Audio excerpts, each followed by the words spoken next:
आत्माराम नाम का एक मजदूर था। वो शनि देव का बहुत बड़ा भक्त था। हर शनिवार को शनि मंदिर जाता था और पीपल के पेड़ के नीचे सरसों के तेल से दिया जलाया करता। यही नहीं, रास्ते में कुत्ते मिलते तो उनको खाना भी खिलाता। एक बार आत्माराम को मजदूरी करने के बाद भी पैसे नहीं मिल रहे थे तो उसकी पत्नी सरिता बोली, क्या हुआ जी, आपका चेहरा इतना उखड़ा उखड़ा सा क्यों है? क्या आज मजदूरी से पैसे नहीं मिले? तुमको क्या बताऊं सरिता, सुबह से भागा दौड़ी की, शाम होने को है लेकिन मजदूरी मिलने का कोई अता पता नहीं। और आज हम क्या खाएंगे? अरे तुम्हारे शनिदेव है ना, और तुम तो इतने सालों से उनके भक्त, तो क्या वो तुम्हारी इस विपत्ति में सहायता नहीं करेंगे? अरे तुम्हें पता नहीं क्या, शनि की 7.5 चढ़ गई तो सारे काम में अड़चन आती है। और वैसे भी गरीबी में आटा गीला है, घर में राशन तक नहीं है। जरा आज जाके शनिदेव से ही राशन मांगो। अरे सरिता, मैंने तुमसे कितनी बार मना किया है, मत बोला करो शनि महाराज के बारे में कुछ उल्टा पुल्टा। शनि भगवान अप्रसन्न हो जाएंगे, वो ही हमारे कर्ता धर्ता हैं। शाम होने को ही थी। एक व्यक्ति आत्माराम के पास आता है और कहता है, भैया, हमारा कई दिनों से काम रुका पड़ा है, उसे कर दो, जो पैसे लेने होंगे ले लेना। कौन सा काम भाई, बोलो। हमारी दीवारें गंदी हो गई हैं, उनकी रंगाई पुताई करनी है। ठीक है भाई, फिर चलो। देखो, ये 2 दीवारें हैं, इन्हीं की पुताई करनी है। बस ये 2 दीवारें, अभी कर देता हूँ। लीजिए साहब, हो गया। ये लो पैसे। जय हो शनि भगवान। आत्माराम मन ही मन सोच रहा था कि इन पैसों से कुछ अच्छा खाने के लिए ले चलता हूँ, सरिता खुश हो जाएगी। आत्माराम राशन की दुकान पर जा पहुंचा। भाई, आटा दाल दे दो और बर्फी भी 1 डिब्बी पैक कर देना। लगता है आत्माराम तुम कुछ भूल रहे हो। क्या आत्माराम, तुम तो हमेशा शनिवार को तिल और सरसों का तेल लेते हो। आटा दाल तो रोज लेना ही है, आज सरसों का तेल और तिल ले लो। अरे हाँ, तुमने तो मुझे याद दिला दिया, धन्यवाद भैया। एक काम करो, जल्दी इन पैसों का सरसों का तेल और तिल दे दो।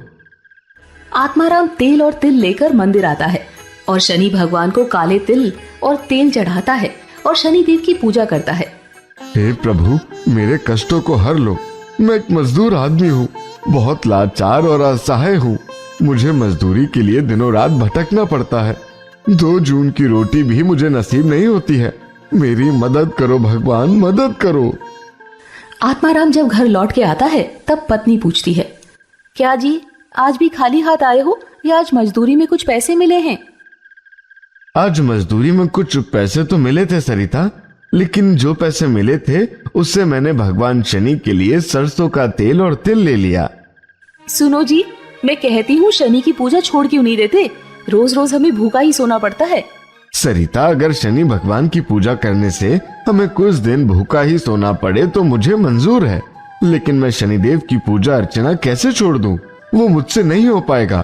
तुम एक दिन देखना, शनि भगवान कैसे हमारे भाग्य के दरवाजे खोलते हैं। अरे वो क्या खोलेगा हमारे भाग्य, वो तो हमारे लिए दुर्भाग्य बन बैठा है। रोज रोज शनि की पूजा से क्या मिलता है? तुम्हें अगर शनि की पूजा से कुछ मिलना होता तो अभी तक मिल गया होता। अरे मुझे तो लगता है शनि का उल्टा असर हो रहा है, सारे काम से रुक गए हैं, हमारे ऊपर शनि चढ़ा चल रहा है। मेरी सुनो और शनि पूजा छोड़ दो। ऐसा मत बोलो सरिता, शनि भगवान तो बहुत दयावान हैं। उनकी कृपा दृष्टि से ही संसार में सारे लोग सुख की प्राप्ति करते हैं। तुम उनकी उपेक्षा मत करो।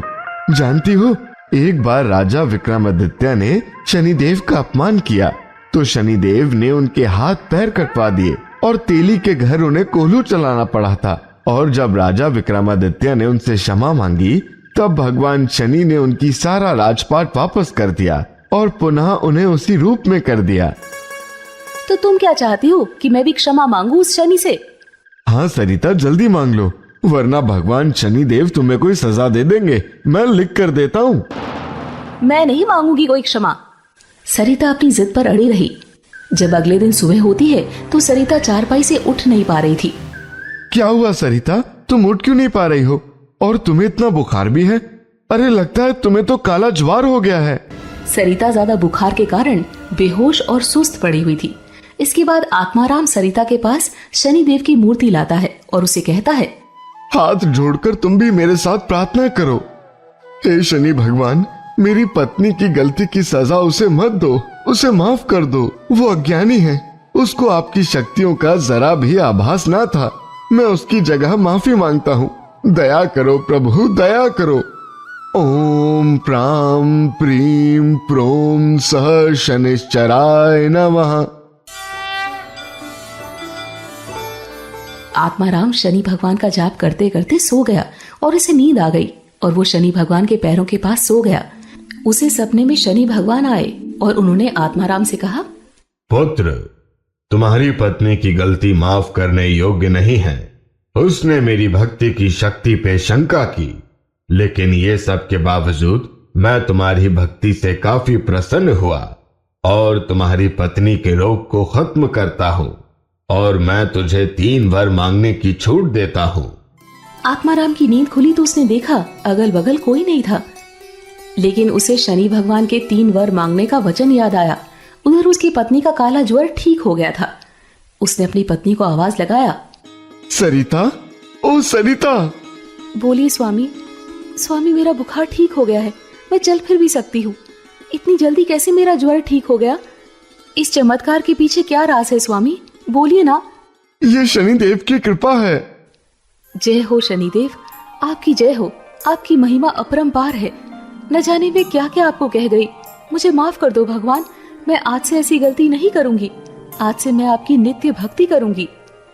तभी आत्माराम को शनि भगवान के 3 वर याद आए जो शनि भगवान ने वचन दिए थे। आत्माराम ने हाथ जोड़ के 3 वर मांगे। हे प्रभु, अगर आप मेरी भक्ति से प्रसन्न हैं, तो मुझे ये 3 वर दीजिए। एक तो मैं आपकी ही भक्ति सदा करूं, मेरी पत्नी को धन ऐश्वर्य संतान की प्राप्ति हो, और तीसरा वो भी मेरी तरह आपकी परम भक्त बने। शनिदेव ने आत्माराम को 3 वर दिए। कुछ ही दिनों में आत्माराम और उसकी पत्नी को एक संतान की प्राप्ति हुई, जिससे घर में खुशियां छा गई। इस बच्चे के घर में आने से चारों ओर खुशियां ही खुशियां हैं। पता है सरिता, ये सब शनि भगवान की महिमा है। आज शनिदेव की ही देन की वजह से मैं माँ बन सकी हूँ। एक दिन दोनों पति पत्नी सो रहे थे, तभी शनिदेव आत्माराम के सपने में आए और बोले, उठो पुत्र उठो, तुम अपने घर के पीछे जाओ। वहां एक पीपल का पेड़ है, वहां मेरी काले रंग की मूर्ति गड़ी है। उसे निकालकर उसे पीपल के पेड़ के पास स्थापित करो और पूजा अर्चना आरंभ करो, और यह ध्यान रहे कि उस मूर्ति की पूजा तुम्हारे द्वारा ही होगी, तुम्हारे अलावा कोई और पूजा ना करे। ये सब बोलकर शनिदेव गायब हो गए। सुबह उठकर आत्माराम ने सपने की सारी बात सरिता को बताई। सरिता, मेरे सपने में शनिदेव आए थे। उन्होंने कहा कि तुम्हारे घर के पीछे पीपल के पास एक काली मूर्ति है, उसे निकालकर तुम मेरी पूजा अर्चना करो, और उनका कहना है कि वो मूर्ति उनका ही रूप है। अजी, देर ना करो, शनिदेव ने हमारा भाग्य का पिटारा खोल दिया। आत्माराम फौरन सुबह अपने घर के पीछे पीपल के पेड़ के पास गया और वहां खुदाई करने लगा। खुदाई करते करते उसे एक काली मूर्ति मिली। उसके साथ एक संदूक भी मिला। मूर्ति को बाहर निकालने के बाद जब उन्होंने संदूक खोला, उसकी आंखें सन्न रह गई। उसमें ढेर सारे सोने के सिक्के थे। सोने के सिक्के? धन्य हो शनिदेव, धन्य हो, आपकी शक्ति असीम है। इस सोने के सिक्के से आपने मेरा जीवन सुरक्षित कर दिया। इस सोने के सिक्के से मैं पहले आपका भव्य मंदिर बनाऊंगा।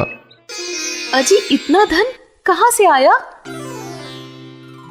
ये मेरे प्रभु शनिदेव की कृपा है। जहाँ से मैंने ये मूर्ति प्राप्त की, ये धन वहीं खुदाई करते वक्त मिला। धन्य हो मेरे प्रभु, शनिदेव की जय हो। जय हो शनि शिंगड़ा महाराज की। उन पैसों से आत्माराम ने शनि भगवान का भव्य मंदिर बनवाया, जिसमें खुद वो पुजारी बनकर पूजा करने लगा। आपको पुजारी देख के मुझे बहुत खुशी हो रही है। मैं भी शनिदेव की आराधना करती हूँ। जय हो सूर्य पुत्र। इस तरह शनिदेव ने आत्माराम को धन, वैभव और संतान दिए और अपना वचन पूरा किया। दोस्तों, आपको ये कहानी कैसी लगी? कमेंट करके जरूर बताएं। ऐसी और कहानी सुनने के लिए इसे लाइक और शेयर जरूर करें। धन्यवाद।